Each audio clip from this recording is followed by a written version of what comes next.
It's dark. It smells like diesel fuel, wet wool, and 50 men who have not showered in 2 weeks.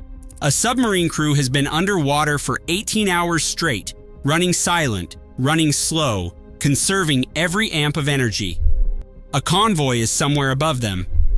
Enemy destroyers swept past 3 hours ago. The crew held their breath while the destroyers passed to make sure they had not been heard. Finally, they were safe. Then the captain gives an order that makes absolutely no sense. Surface, right now, open ocean, broad daylight, the same sky where Allied patrol aircraft are actively hunting submarines. You think, isn't hiding underwater literally the entire point?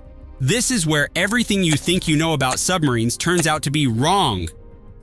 Every World War II submarine ever built ran on the same fundamental system: diesel engines on the surface and electric motors underwater. The diesel engines did not directly drive the propellers. They charged enormous banks of lead-acid batteries, and those batteries ran the electric motors when the boat submerged. That entire chain had one hard physical limit. Those batteries held roughly 18 to 24 hours of usable charge at low speed, less at moderate speed, and far less at anything resembling combat power. And when they died, the submarine died with them. A boat with empty batteries cannot move, cannot steer, cannot evade. It sits on the bottom, motionless, with 50 men inside counting down a different kind of clock. Because here is the second problem: nobody films. Every one of those 50 men is breathing. With every single hour submerged, carbon dioxide builds up inside that sealed metal cylinder.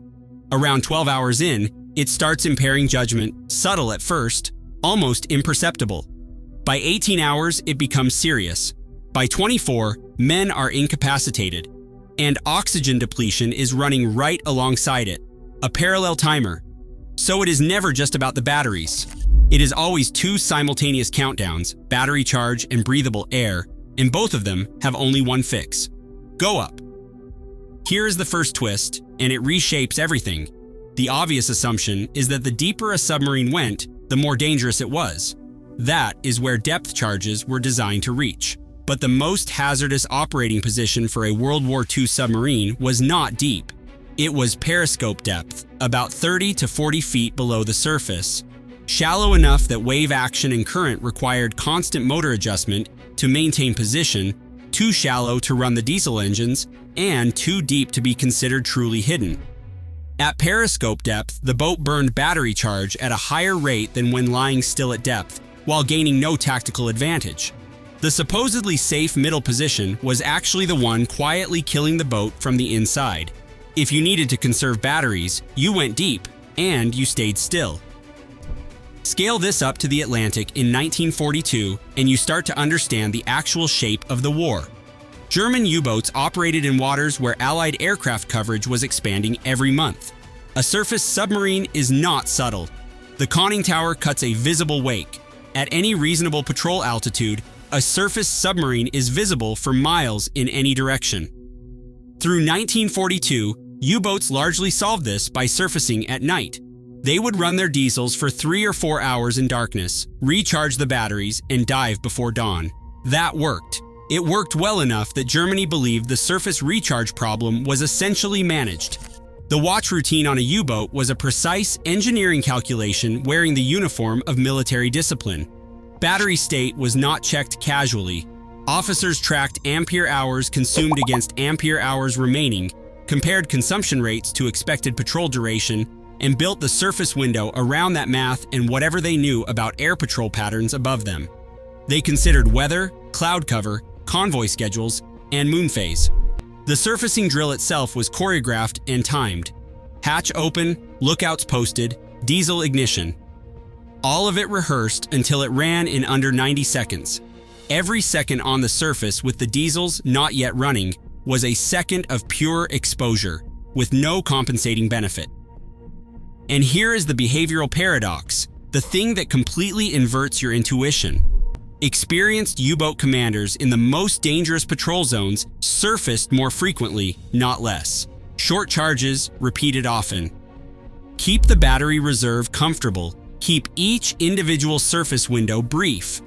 A commander who convinced himself to wait one more hour submerged, one more hour of safety, one more hour before the risk of going up, was building toward a forced surface event where the battery level was so depleted that he had to stay up for 2 or 3 hours to recover it. 2 or 3 hours on the surface in the North Atlantic in 1943. That was not a calculated gamble. That was an obituary being written in real time. The veteran's instinct was the opposite of the civilian instinct. Hide less. Charge more often. Never let the gauge get critical. Treat the surface not as the enemy, but as a routine you control on your own terms before it controls you. Then came May 1943. 1 calendar month. Germany lost 43 U-boats in 31 days. 43. That number ended the Battle of the Atlantic as an offensive campaign. The cause was not more destroyers, and it was not better convoy routing. It was centimetric radar fitted to Allied patrol aircraft. Before that, U-boats surfaced at night with real confidence because German naval intelligence knew Allied aircraft carried radar but believed it operated at wavelengths their onboard warning receivers could detect. Every U-boat carried a device specifically designed to hear that radar signal and alert the crew to dive before the aircraft got close. What the Germans did not know was that Allied engineers had produced a miniaturized radar system operating at a wavelength German receivers were completely blind to. Boats were being spotted, tracked, and attacked before any alarm went off, before lookouts heard engines, before anyone knew anything was wrong. That single wavelength gap killed the campaign in a month. Here is something you have seen in every submarine diagram and probably never thought about. The snorkel mast. That tube rising above the conning tower. Most people assume it is for crew air. It is not. The crew had limited onboard oxygen systems. The snorkel existed entirely for the diesel engines. It allowed a submarine running at periscope depth to draw combustion air down through the mast while the diesels ran, staying hidden just below the surface while charging batteries without fully exposing the hull, which sounds like the perfect answer to everything. Except a snorkel creates a wake, and a snorkel produces a radar return. If wave action submerged the float valve at the top of the mast even briefly while the diesels were running, the engines immediately began pulling their air from inside the boat. Carbon monoxide levels could reach lethal concentration in minutes. Men died on snorkel patrols from carbon monoxide poisoning before anyone understood what was happening. It was a better compromise than fully surfacing, but it was still a compromise with real consequences. Look at photographs of U-boat crews returning to port after extended patrols. The exhaustion is obvious, but look more carefully. The skin tone is off, jaundiced in some cases. The eyes are sunken in a specific way that is not just sleep deprivation.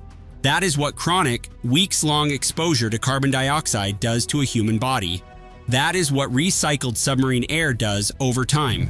The evidence was there in those photographs for decades before anyone connected it correctly. There were genuine exceptions to the pattern. Japanese submarines operated with larger battery banks and technically had better submerged endurance than many German designs, but Japanese submarine doctrine focused on fleet support operations rather than extended commerce warfare, and that engineering advantage was largely unexploited.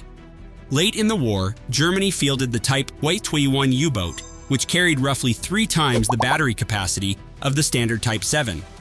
One Type WWII completed a full combat patrol and was never detected. That happened in 1945. They had come far too late. The Type 21's design principles went directly into post-war submarine development in both the United States and the Soviet Union.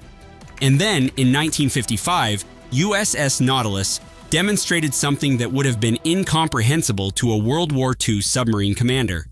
She stayed submerged for weeks, not because of bigger batteries, not because of a better snorkel, because nuclear propulsion needs no combustion air, produces no exhaust, and generates power from a process entirely independent of the atmosphere above.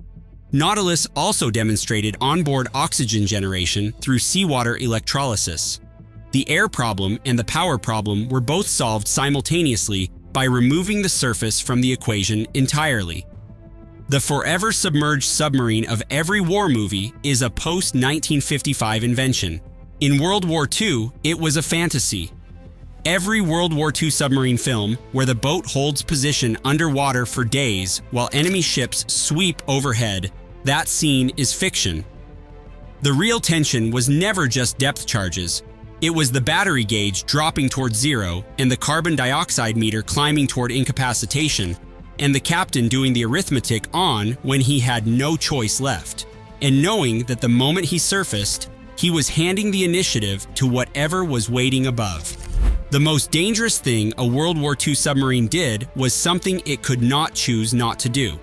Built into the physics of the machine. Baked into every single day of every single patrol. If you want to understand why the Type 21's battery technology was not fielded 3 years earlier, the answer involves a kind of institutional inertia that shows up in the engineering history of almost every major vehicle system. And that story is considerably stranger than it looks from the outside.